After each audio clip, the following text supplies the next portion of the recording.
Work on the source. Abitibi-Témiscamingue. Resuming debate, the Honourable Member for Abitibi-Témiscamingue. Thank you very much, Mr. Speaker. I'm very pleased to be able to speak once again here in the House about the combat mission currently underway in Iraq.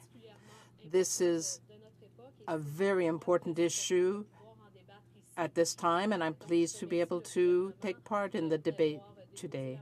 So I would like to thank the government for introducing the motion so that we can debate the extension of this mission, and it is important to do so, and I thank them for this respect that they have shown toward the House.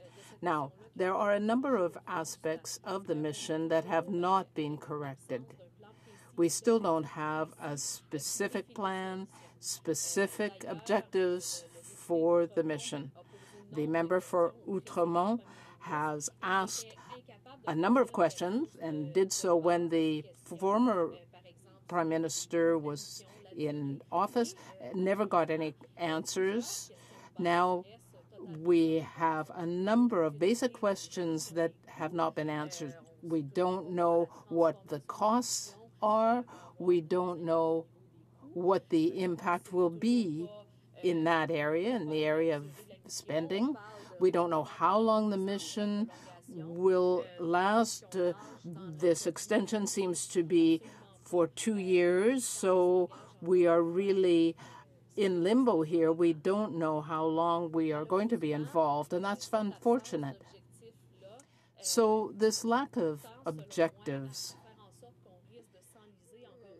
seems to me to be leading us toward a lack of clarity. We don't really know where we're heading. This isn't a NATO or a UN mission. No one is really responsible for assessing whether the mission is successful or not. So we're going to get bogged down in this if we don't have a specific plan. We don't have any plan for withdrawing our troops, except we've been told that this might happen in 2 years. This does not seem to be a serious approach for a mission of this type. Moreover, our resources will be used to train Kurdish militia. There is no clear plan to tell us whether we aren't actually arming people that in 2 years might turn around and become our enemies. We know that in the Middle East, there's a tendency to focus on a single terrorist group and ignore other terrorist groups. And unfortunately, it's kind of like a revolving door. We have one group after another. In Libya, for example, we armed the rebels, and some of them have then gone over to support the Islamic State. So we don't have any overall plan for the Middle East to prevent us just having that revolving door go on, and that will just extend the period of instability in the Middle East. In Iraq, we are just continuing with the legacy of Afghanistan.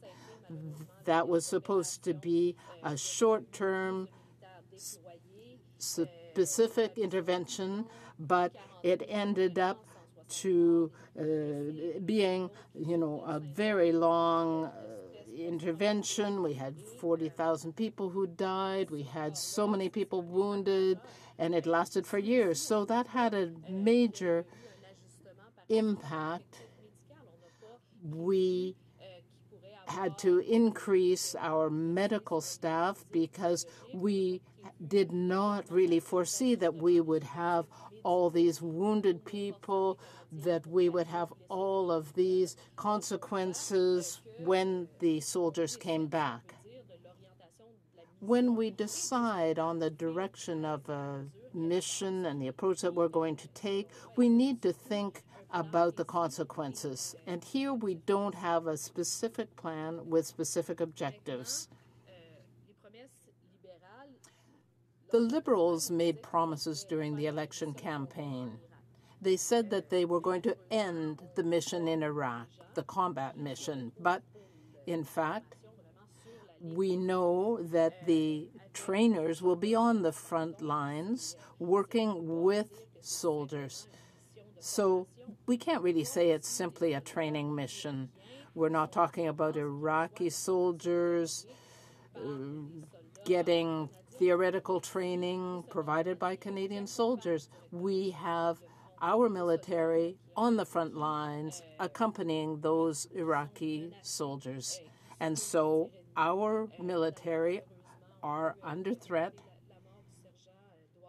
And we had the death of Sergeant Doiron, and I once again want to express my condolences to his family. It is clear that this kind of training is not just routine instruction. It puts our troops at risk, and I think it is important to call a spade a spade. When we are on the front lines, we are in a combat mission. I think if, as a veteran, I had taken part in that kind of mission and somebody said, oh, that wasn't a combat mission, I would probably be insulted because I was being shot at, and people around me are saying that I wasn't in a combat role. I think that people have to show respect for the risks that I have taken. So we have to call a spade a spade. This is a combat role. This is not classroom instruction. We are going to have our troops on the front lines with the Iraqi troops. I thank the soldiers that are going to be playing that role, but we need to be clear and transparent about what their role is.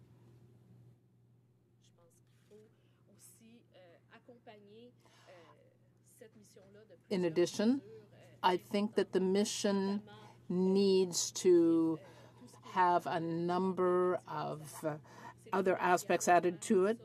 De-radicalization to begin with. We need to make sure that the threat is diminished over time. At the beginning of the mission, there was a lot of confusion for a long time. When the Conservatives first established the mission, they talked about eliminating ISIL, and then they talked about diminishing and trying to reduce it. We need to actually address radicalization around the world, but in particular, and to start with here in Canada, we need to reduce the threat in that way.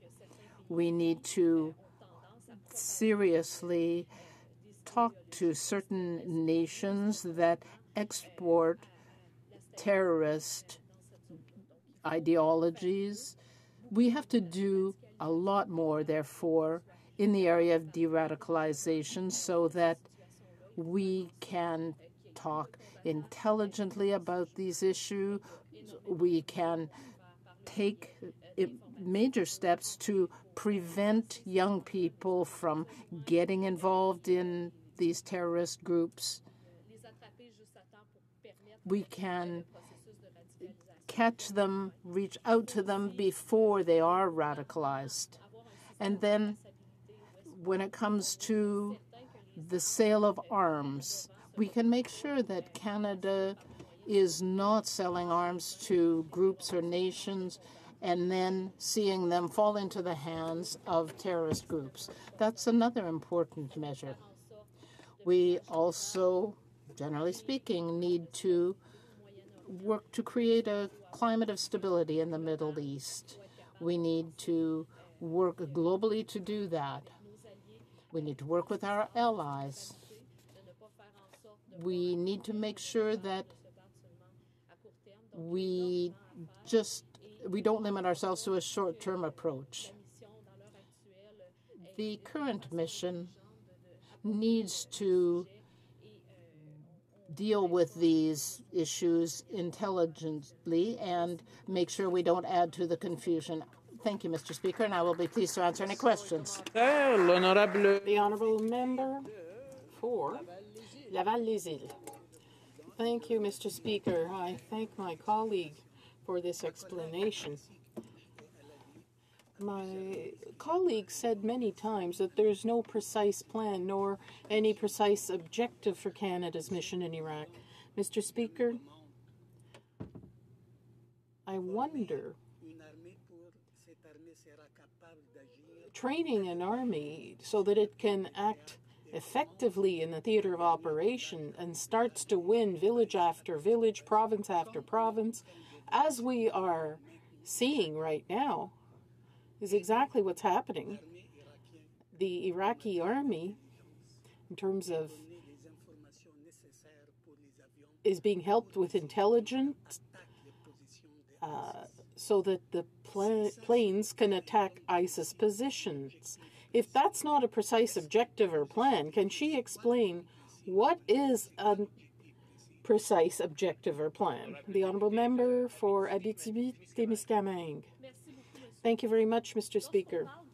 When we talk about a specific, precise objective, generally speaking, regardless of the topic, we're talking about things that can be evaluated.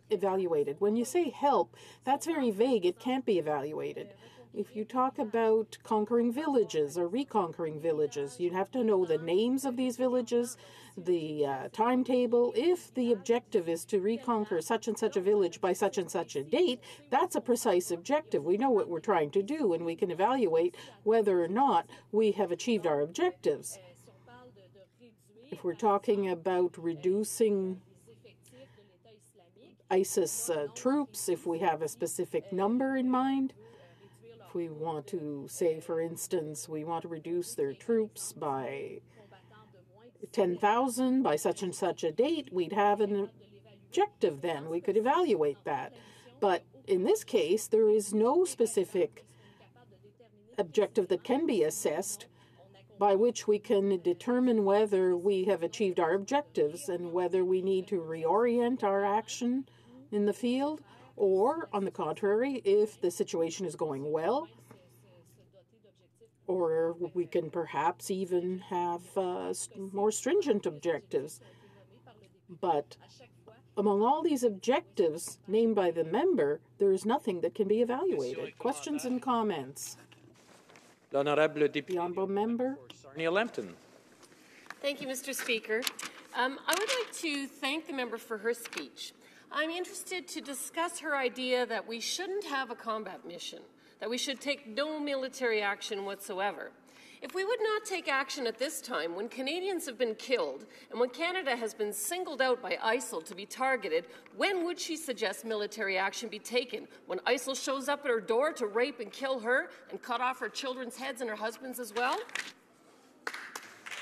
The honourable member for Abitibi-Témiscamingue. Thank you very much, Mr. Speaker. I'm somewhat disgusted by my colleague's question. This is rather strange language, but I'll answer a question anyway. If we had very specific objectives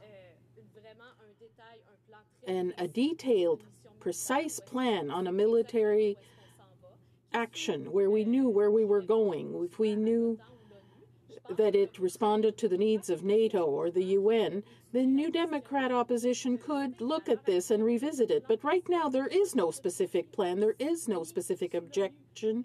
We're not acting under NATO or the UN. There is no plan for stability in the Middle East in the long term.